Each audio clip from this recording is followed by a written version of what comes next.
सुप्रभात बच्चों। आज हम कक्षा 4 की हिंदी सेकेंड का पाठ तीसरा शब्द भंडार में अपन ने तत्सम और तद्भव शब्द पढ़ लिए थे। अब दूसरा उसका भाग है पर्यायवाची शब्द। अब पर्यायवाची शब्द आपने पिछली कक्षा में पढ़े होंगे कि पर्यायवाची शब्द किसे कहते हैं। तो एक शब्द है, उसके बहुत सारे शब्द ऐसे हैं जिसका एक ही अर्थ निकलता है। बहुत सारे शब्द ऐसे हैं जिनका एक ही अर्थ निकलता है, तो बहुत सारे शब्द हैं उनको पर्यायवाची कहते हैं। जैसे आपके घर में नाम अलग होता है, स्कूल में नाम अलग होता है, कोई दूसरा अपने दोस्त है वो अलग बुलाते हैं नाम से आपको, फिर आपके मम्मी पापा अलग नाम से बुलाते हैं, कोई दादा दादी हो तो वो भी अलग नाम से पुकारते हैं, पर नाम तो आपका ही है। तो वो अलग अलग नाम है पर एक ही व्यक्ति है। तो ये सब ऐसे होते हैं, वह क्या कहलाते हैं? पर्यायवाची शब्द। तो पर्यायवाची शब्द की क्या परिभाषा होगी? एक शब्द के समान अर्थ वाले शब्द। एक शब्द के समान अर्थ वाले अनेक शब्द।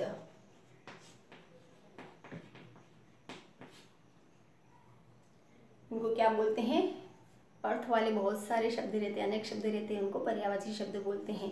जैसे आपकी धरती रहती है तो धरती को क्या बोलते हैं? भूमि भी बोलते हैं, धरा भी बोलते हैं, वसुधा भी बोलते हैं, पृथ्वी भी बोलते हैं।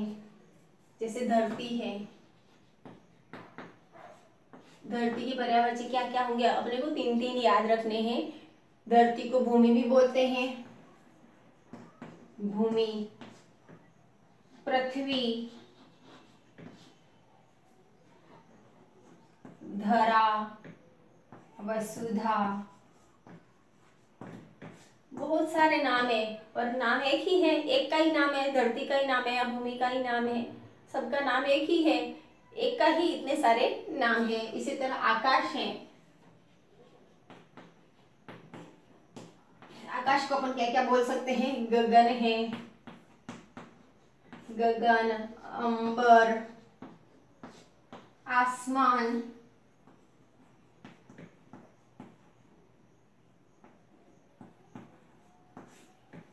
इसी तरह जल है, जल को क्या क्या बोलते हैं? पानी बोलते हैं, तो नीर बोलते हैं, वारी बोलते हैं, सलील बोलते हैं। वायु को क्या बोलते हैं? अब वायु को हवा बोलते हैं, पवन बोलते हैं, समीर बोलते हैं। सलील में जल होता है और समीर का अर्थ होता है वायु। इसी तरह अग्नि को अपन क्या बोलते हैं? आग बोलते हैं, अग्नि को क्या बोलते हैं? आग भी बोलते हैं, अनल बोलते हैं, पावक बोलते हैं। माँ को क्या बोलते हैं? माता बोलते हैं, मम्मी बोलते हैं, जननी बोलते हैं। इस तरह पिता को पापा बोलते हैं,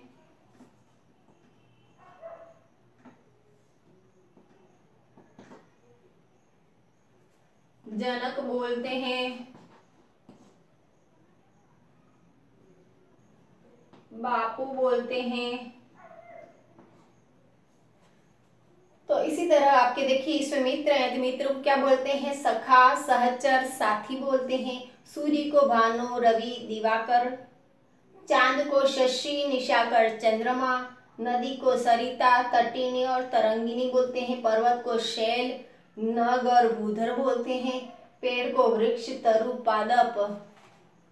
पेड़ को क्या क्या बोलते हैं? वृक्ष, तरु, पादप बोलते हैं। पक्षी को खग, विहग और नभचर बोलते हैं। बगीचे को क्या बोलते हैं? बगीचे को उपवन भी बोलते हैं, बाग भी बोलते हैं और फुलवारी भी बोलते हैं। पुष्प को क्या बोलते हैं? फूल भी बोलते हैं, कुसुम भी बोलते हैं और प्रसून भी बोलते हैं। बादल को क्या बोलते हैं? मेघ भी बोलते हैं, जलद, वारिद, पयोद, ये शब्द भी बोलते हैं। आंखों को क्या बोलते हैं? नयन भी बोलते हैं, नेत्र भी बोलते हैं और चक्षु भी बोलते हैं। इसी तरह हाथ का कर, हस्त और पाणी। मानव का मनुष्य, आदमी और नर। शरीर का काया, बदन और देह। घर का सदन, आलय और निकेतन, उपहार का तोहफा, भेंट, सौगात बोलते हैं विद्यालय को, पाठशाला, गुरुकुल और स्कूल बोलते हैं। अब इसके प्रश्नोत्तर हैं वो देखिए, ये तीन तीन जो प्रश्न ये हैं सब सारे आपको याद करने हैं। देख लेना, तीन तीन आपको याद कर, 2 से 3 बार आप पढ़ोगे तो आपको अपने आप याद हो जाएंगे। 2 से 3 बार इसको पढ़ना है आपको। इसके अलावा आपकी पहचान, इस प्रश्नोत्तर में देखिए निम्नलिखित चित्र देखिए और 2-2 पर्यायवाची शब्द लिखिए। अब ये फूल का चित्र है तो फूल को क्या क्या बोलते हैं? फूल और पुष्प बोलते हैं, प्रसुम बोलते हैं, तो 2 इसके लिखने हैं। ये क्या है? विद्यालय है, तो विद्यालय को क्या क्या बोलते हैं? पाठशाला बोलते हैं, विद्यालय बोलते हैं, स्कूल बोलते हैं, तो वो लिख देना है। इसमें चंद्रमा है तो चंद्रमा, चांद ये बोलते हैं। इसी तरह पक्षी है तो पक्षी को खग भी बोलते हैं, विहग भी बोलते हैं, ये लिख देना। कोष्टक में दिए गए शब्दों को उचित पर्याय का प्रयोग करते हुए रिक्त स्थान भरिए। अरे तुमने गिरा दिया, अब वारी को क्या बोलेंगे? तो पानी बोलते हैं। मेरा आलय तो मेरा घर, आलय को क्या बोलते हैं? घर भी बोलते हैं। आसमान में पयोद का अर्थ होता है बादल, तो बादल छाए हैं। मुझे गुरुकुल जाना है, जाना अच्छा लगता है, विद्यालय जाना अच्छा लगता है। गुरुकुल का पर्यायवाची क्या होगा? विद्यालय, तो विद्यालय जाना अच्छा लगता है। इसी तरह नाभ में उड़ने वाले पक्षियों को क्या बोलते हैं? पक्षियों को खग, तो नभचर बोलते हैं, नभचर भी बोलते हैं इसको। नभचर यानी कि नभ में विचरण करने वाले पक्षियों को नभचर भी बोलते हैं, खग भी बोलते हैं, विहग भी बोलते हैं। तो पक्षी का पर्यायवाची क्या होगा? नभचर होगा। तो इस तरह आपको ये प्रश्नोत्तर भी करने हैं। इसके साथ साथ इसमें कौन कौन से पर्यायवाची शब्द आपको लिखने हैं उसकी पीडीएफ भी आपको मिल जाएगी। धन्यवाद। आगे का अपन जो टॉपिक है वह अपन क्या है? विलोम शब्द अपन कल पढ़ेंगे।